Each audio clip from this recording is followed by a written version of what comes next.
Hello everyone, स्वागत है आप सबका आपके अपने चैनल अचीव फिजिक्स पे। आज हम आ गए हैं करंट इलेक्ट्रिसिटी का लेक्चर नंबर 4 लेकर के, जिसमें हम लोग पढ़ेंगे series and parallel combination of resistors. तो देखते हैं कि सीरीज कॉम्बिनेशन ऑफ रेजिस्टर्स क्या होता है। देखिए, सीरीज कॉम्बिनेशन ऑफ रेजिस्टर्स का मतलब होता है कि रेजिस्टर एक के बाद एक लगा होना। इसका मतलब होता है कि when resistors are connected to each other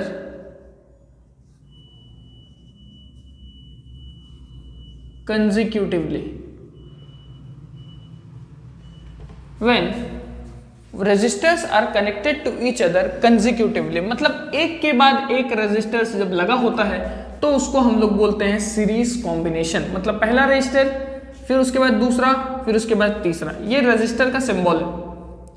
हम मान लेते हैं कि जो हमारा पहला रेजिस्टर है उसका रेजिस्टेंस है R1, जो हमारा दूसरा रेजिस्टर है उसका रेजिस्टेंस है R2 और तीसरा रेजिस्टर का रेजिस्टेंस है R3। अब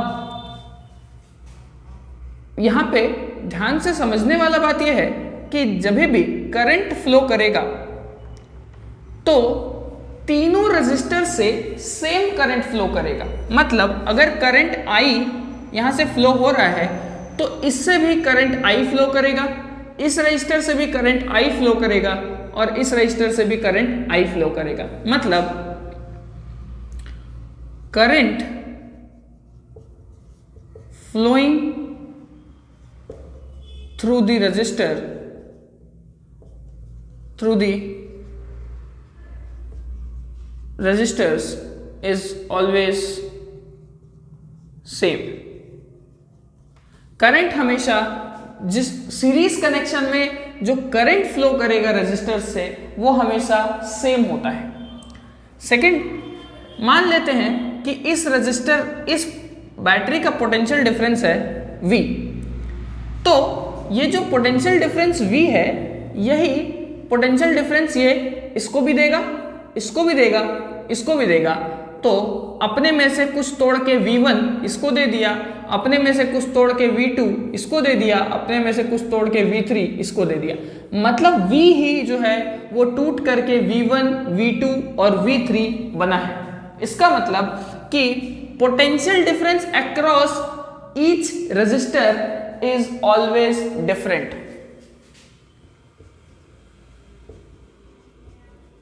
Potential difference across each resistor is different। ये दो बात यहां पे याद रखने वाला था कि सीरीज कनेक्शन में हमेशा करंट जो होता है वो सेम होता है और पोटेंशियल डिफरेंस हमेशा डिफरेंट होता है। अब आप देखिए, मैंने बताया था कि ये जो पोटेंशियल डिफरेंस है यही टूट के V1, V2, V3 बना है। तो क्या इसको V1 plus V2 plus V3 लिखा जा सकता है? अब देखिए, हम जानते हैं by Ohm's law V is equal to IR होता है। तो क्या V की जगह IR लिखा जा सकता है? अब देखिए, यहां का जो ये V है इसके जगह क्या हम करंट I, क्योंकि करंट तो सेम ही है तीनों के अलोंग, तो करंट I इंटू इसका रेजिस्टेंस R1 लिख सकते हैं। V2 के जगह करंट I इंटू इसका रेजिस्टेंस R2 लिख सकते हैं, यहाँ का रेजिस्टेंस R2। और यहाँ पे V3 के जगह करंट I इंटू इसका रेजिस्टेंस R3 लिख सकते हैं, क्योंकि तीनों में करंट तो सेम ही है I, क्योंकि सीरीज में हमेशा करंट सेम होता है। लेकिन तीनों का रेजिस्टेंस, इसका रेजिस्टेंस R1 है, इसका रेजिस्टेंस R2 है, इसका रेजिस्टेंस R3 है। तो हम लोग यहाँ पे लिख सकते हैं I R1 V1 के जगह, I R2 V2 के जगह, I R3 V3 के जगह। बोलिए कोई दिक्कत? अब IR इज इक्वल टू, इन तीनों में से अगर हम I कॉमन ले लिए तो बन जाएगा R1 plus R2 plus R3। इन तीनों में से I कॉमन लेने पे R1 plus R2 plus R3 बना।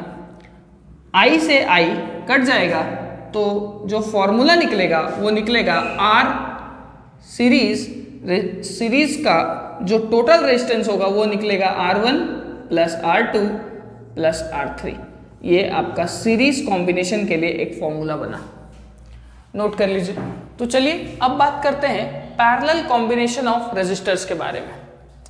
देखिए, दो या दो से अधिक रेजिस्टर्स तब कहा जाता है कि वो लोग एक दूसरे के पैरेलल है जब इसका पहला एंड, इसका पहला एंड और इसका पहला एंड एक दूसरे से कनेक्टेड हो, इस रजिस्टर का सेकंड एंड, इस रजिस्टर का दूसरा एंड और इस रजिस्टर का दूसरा एंड यहां से एक दूसरे से कनेक्टेड हो। मतलब टू और more than two registers, two और more registers are said to be connected parallel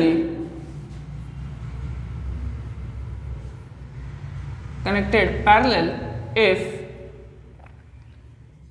the first ends of each resistor are connected with each other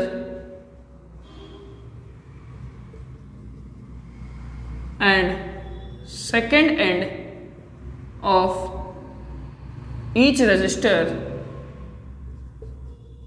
are connected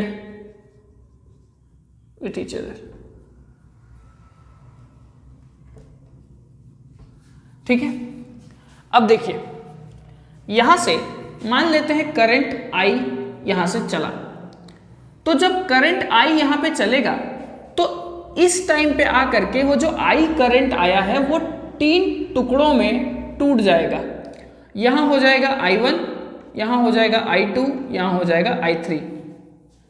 I current जो आया वो यहां से तीन भागों में बट गया, मतलब हर रजिस्टर को अलग अलग करंट मिलने वाला है। नोट कर लेते हैं इस पॉइंट को कि the current through each resistor is different. और फिर ये I1, I2, I3 यहां पे वापस से मिलकर के फिर से I बन जाएगा।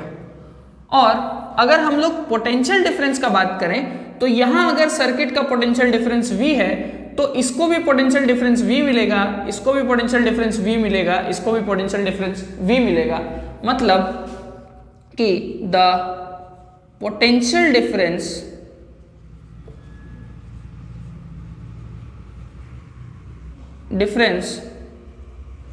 Across each resistor remains same. देखिए ये दो ठो पॉइंट पैरेलल कनेक्शन के लिए याद रखने वाला है कि पैरेलल कनेक्शन में हमेशा करंट जो होता है वो डिफरेंट होता है लेकिन पोटेंशियल डिफरेंस हमेशा सेम होता है। ठीक है, अभी मैंने आपको बताया कि करंट I जो है वही टूट करके I1, I2 और I3 बना है।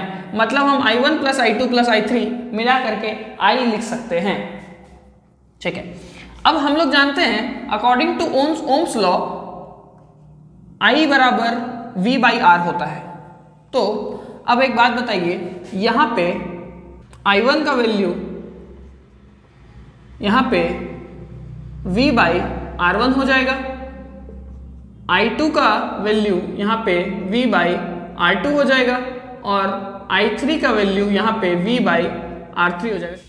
I1 का वैल्यू हो गया V बाई R1, यहाँ पे I2 का, यहाँ का जो करंट है I2 उसका वैल्यू हो गया V बाई इसका रेजिस्टेंस R2 और यहाँ पे वैल्यू हो गया V बाई R3।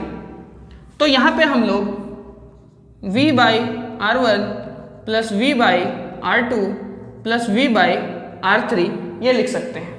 अब देखिए V by R is equal to, इन तीनों में से अगर V कॉमन ले लेंगे तो 1/R1 plus 1/R2 plus 1/R3 ऐसा बन जाएगा। V से V अगर हम कैंसिल कर देते हैं तो 1/R पैरेलल का वैल्यू बनेगा 1/R1 plus 1/R2 plus 1/R3।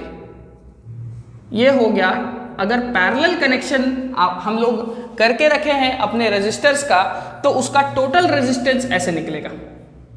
Note down.